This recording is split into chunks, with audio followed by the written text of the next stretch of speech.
The beautiful game, an Italian love story. Football, or calcio as it's called in Italy, is more than just a sport. It's a cultural phenomenon that unites millions across the nation.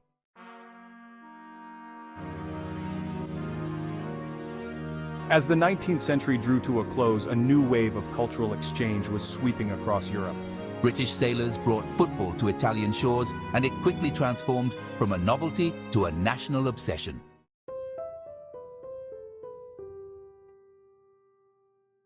Football spread beyond port cities, captivating young Italians from bustling streets to open fields.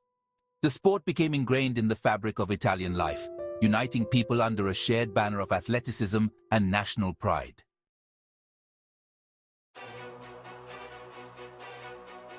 Inspired by the British model, sports clubs dedicated to football began to emerge. The birth of these clubs marked a shift towards a more organized and competitive structure in Italian football.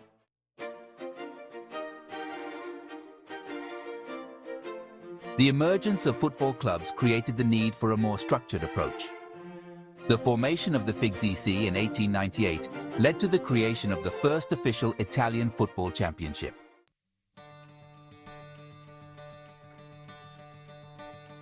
Football captured the hearts and minds of a nation yearning for unity and collective identity. The sport transcended social barriers, becoming a source of national pride and a reflection of the Italian spirit.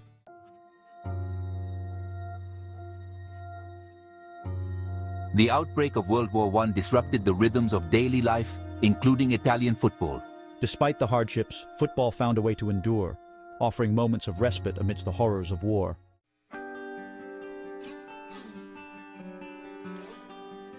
The end of World War I brought relief and the task of rebuilding a nation. Football played a crucial role in the nation's healing process, providing common ground where people could come together.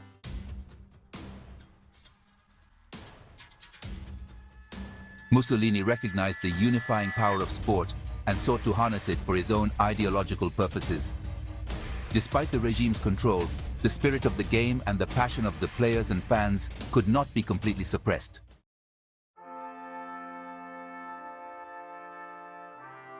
In 1934, Italy hosted the FIFA World Cup, forever changing the course of Italian football history. The outbreak of World War II abruptly halted the momentum Italian football had built up during the 1930s.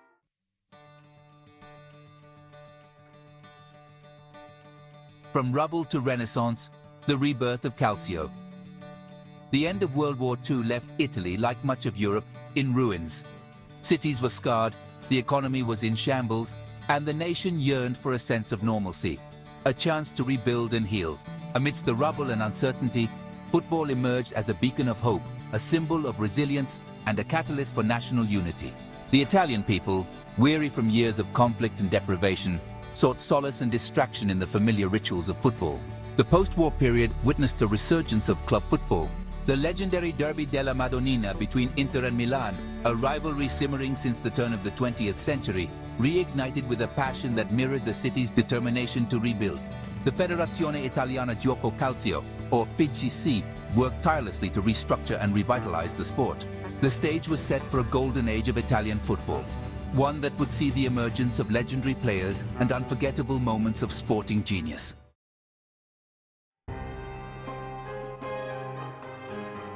The 1950s and 1960s are often hailed as the golden age of Italian football.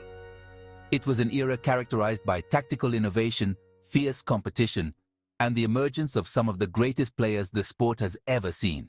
Teams like Juventus, Milan, and Inter dominated the domestic league, their legendary battles on the pitch captivating the nation and setting new standards of excellence. One of the most iconic figures of this era was Valentino Mazzola, the charismatic captain of Grande Torino. The Torino team tragically lost in the 1949 Superga air disaster. Mazzola, a gifted midfielder with exceptional leadership qualities, embodied the spirit of post-war Italy, resilient, determined, and fiercely proud. The 1950s also saw the rise of a new generation of Italian footballers who would go on to become global superstars. Players like Giacinto Facchetti, Gianni Rivera, and Luigi Riva combined technical brilliance with tactical discipline, captivating fans with their exquisite skills and inspiring a new generation of aspiring footballers. Italian clubs, fueled by their domestic success, were also making their mark on the European stage. AC Milan, led by the legendary Cesare Maldini, became the first Italian team to lift the European Cup, now known as the UEFA Champions League, in 1963, defeating Benfica in the final.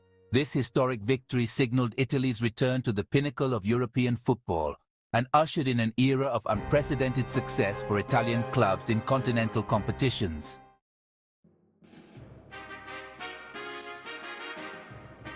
The pride of a nation restored, the 1934 World Cup. The year 1934 marked a pivotal moment in Italian football history, a moment when the nation, still grappling with the aftermath of World War I and the rise of fascism, found solace and unity in the beautiful game.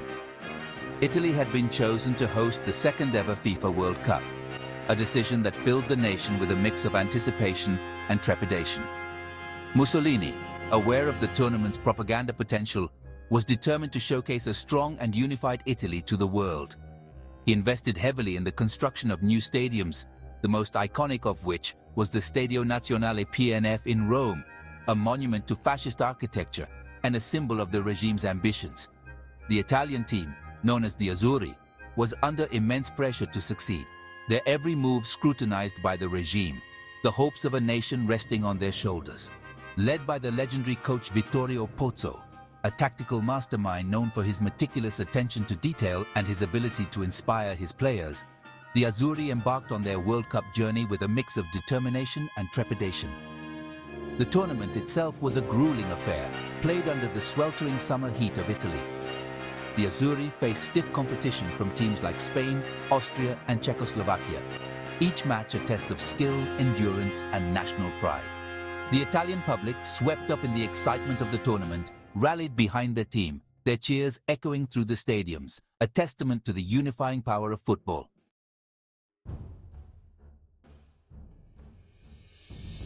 Back-to-back glory, the 1938 triumph and a legacy forged. 4 years after the euphoria of their maiden World Cup triumph, Italy found themselves back on the world stage, this time in France, for the 1938 FIFA World Cup.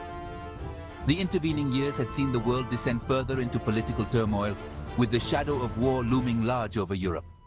Yet for a brief moment, the world's attention was captivated by the beautiful game, a welcome distraction from the gathering storm. Italy, still under the grip of Mussolini's fascist regime, approached the tournament with the same determination and ambition that had characterized their 1934 victory.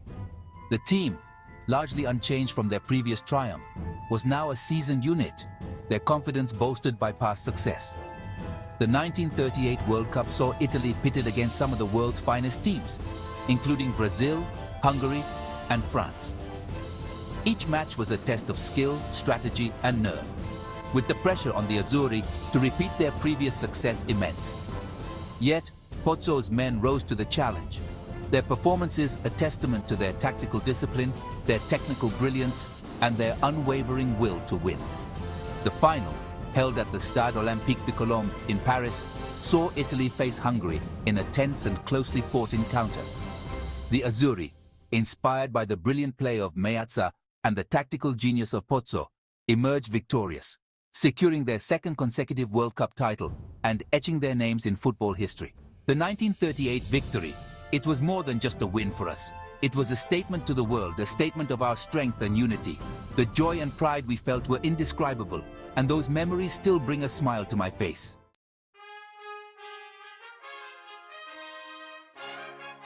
A nation's game, international success, and the Italian soul. The back-to-back World Cup triumphs of 1934 and 1938 marked a watershed moment in Italian football history.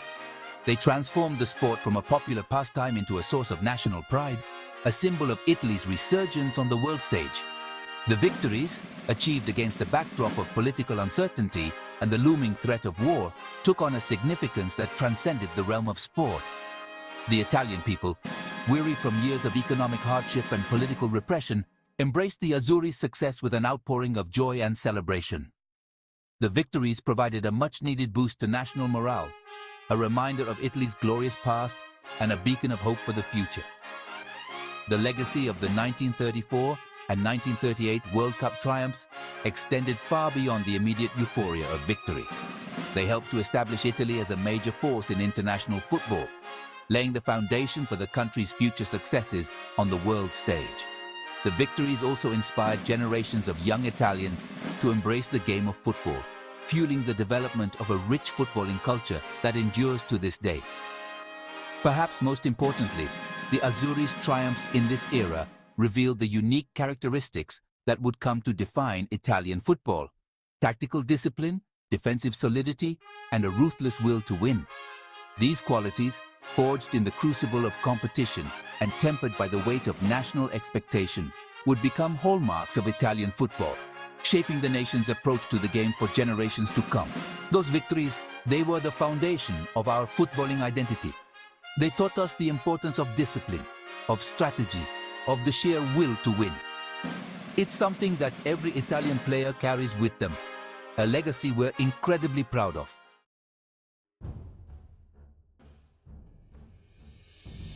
A legacy etched in passion, Italian football today and beyond. From those early kickabouts in dusty fields to the grand spectacle of Serie A, Italian football has come a long way. The journey has been one of passion, resilience, and an enduring love affair with the beautiful game. Today, football remains deeply ingrained in the fabric of Italian society, its rhythms echoing the heartbeat of the nation. Walk through any piazza on a Sunday afternoon, and the air will be alive with the sounds of the game. The roar of the crowd, the excited chatter of commentators, the collective gasps and cheers emanating from cafes and homes. It's a shared experience that transcends age, background, and social standing, uniting Italians under the banner of the Azzurri Blue. While the glory days of back-to-back World Cup victories may be a nostalgic memory, the passion for the Azzurri burns bright. Every match is a chance to relive past glories, to witness moments of individual brilliance, and to dream of future triumphs. The recent victory at Euro 2020, a testament to the enduring spirit of Italian football, reignited the nation's passion, reminding the world of the tactical acumen and sheer determination that define Italian football. But Italian football is about so much more than just trophies and titles. It's about the stories that unfold both on and off the pitch. The legendary players who have become national icons, the passionate fans who create an atmosphere unlike any other, and the enduring love affair between a nation and its beloved sport. It's a legacy etched in passion, passed down through generations, a testament to the enduring power of the beautiful game to unite, inspire, and captivate the Italian soul. You know, it's not just about winning. It's about the moments, the memories, the stories that we share. Football is a part of who we are, and that passion, that love for the game, it's something that will never fade. If you share this passion, join us. Subscribe to our channel, leave a comment, and share your stories of Italian football. Together, let's continue to celebrate this beautiful game.